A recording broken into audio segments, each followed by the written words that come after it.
Let me pick up on that point because as you go through the portfolio of business at DOD, you'll sooner or later run into the SAR, the Selected Acquisition Report. Have you or your office done any work in this area with DOD to improve upon, or at least to see how well working the Selected Acquisition Report is? You know, as part of my responsibilities, I oversee the Office of Federal Procurement Policy, which interacts with DOD and the civilian agencies on procurement and is the lead policy group. I am not familiar with the details of SARS, but do know that DOD, as I said before, is far and away the largest contractor. They're making good progress on increasing competition, reducing the use of cost reimbursement contracts, moving to fixed price, and also looking at, have we in some situations contracted out or outsourced inherently governmental functions or areas that we need to make sure we have the capacity to perform our critical functions. So I think DOD I'm impressed by their focus. They obviously have a lot to do when you're contracting for over $300 billion in the context of, 2 wars and all the rest. But I think they're making good progress, and they'll contribute to their share, or hopefully even more, of the $40 billion target. I'm glad you mentioned outsourcing, because that is a big issue of concern in the Department of Defense, how much we're spending on outsourcing. And it has a repercussion, too, within the department, in the sense that you aren't training and bringing on board people who would otherwise be developing the management talents that you need internally, are instead being displaced by outside contractors who charge substantially more than you'd be paying for the talent inside. I worked years ago as a young officer in the Army with the development of the SAR. I didn't have much to do with it, but it was in the office where I was working. The guy sitting across from me was Hank Paulson. One of the other guys in the room was Walt Minnick, who's now in the Congress. And when I came back here in 1983, I got on the Armed Services Committee, and I went to check out the SAR, the Selected Acquisition Report. When I pulled it, that's about 13 years after I'd been in service, I saw that it was essentially the same document it was in 1971 when I left here. It had not evolved, it had not improved, it was about the same document. It was a variance analysis document for measuring cost, schedule, and technical performance. And I guess over the years dealing with the SAR, the one conclusion I've drawn is, if it's used and it works, it'll become more useful. And if it's not used and it's sort of done as something perfunctory that has to be done, then it doesn't evolve. It doesn't become more useful. The SAR should be much, much more sophisticated than it is presently, but it hasn't been used on the Congress well enough. When we try to dictate it and put it in legislative language, it always fails. The translation of it into real action on the bureaucratic side fails us. I would urge you to take a close look at that, because it's way overdue, an overhaul, an improvement. And in particular, you mostly talk about judging performance, which is backward looking, how results have been produced. The SAR needs to be adapted so that it is forward looking.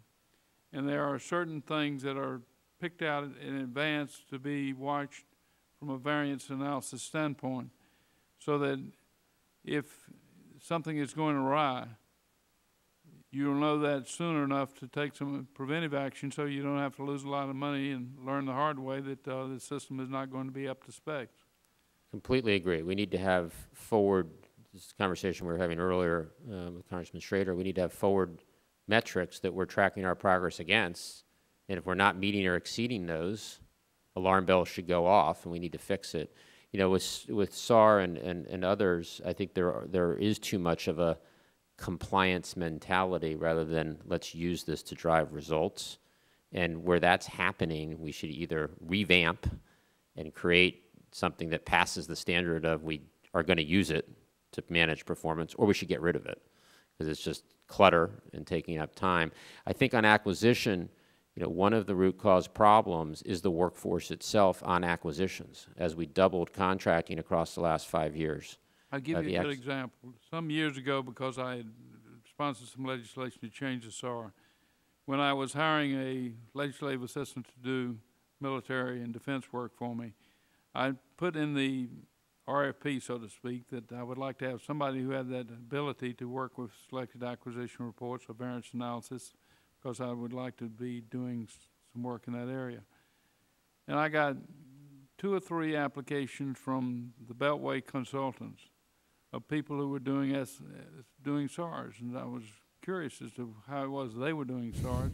What I found out is that the program management offices, in many cases, themselves outsource the SAR, get an outside management consulting firm to do the work that they should be doing, and if they're not capable of doing it, they shouldn't be in the management position with respect to that program. As part of the contracting work, we've asked each agency to identify an organization where they believe they might be overly relying on contractors.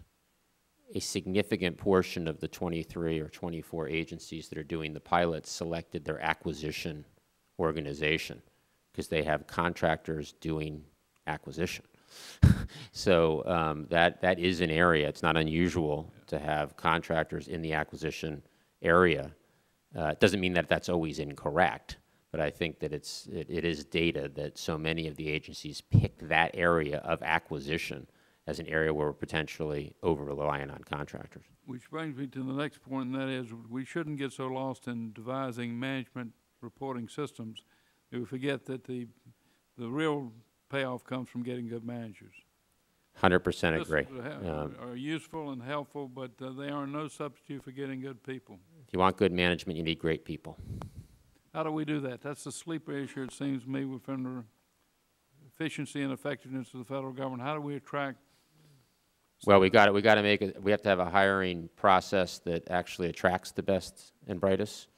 If it takes 6 months on average to hire someone, you know, my experience in the private sector is the best talent doesn't loiter for 6 months. It finds another home. So we need to be able to hire the best talent, and to hire the best talent, you have to streamline the process. We need to make sure that we're providing enough training and continuing education. We need to make sure we have an appraisal system that rewards those who are performing well and enables us to give out feedback and potential out counseling for those who are underperforming. So I think there's a lot that we need to do on the human resources side, working closely with Director Berry at OPM. It's an area of a lot of focus, because I 100% agree with you. If you want good management, get great people.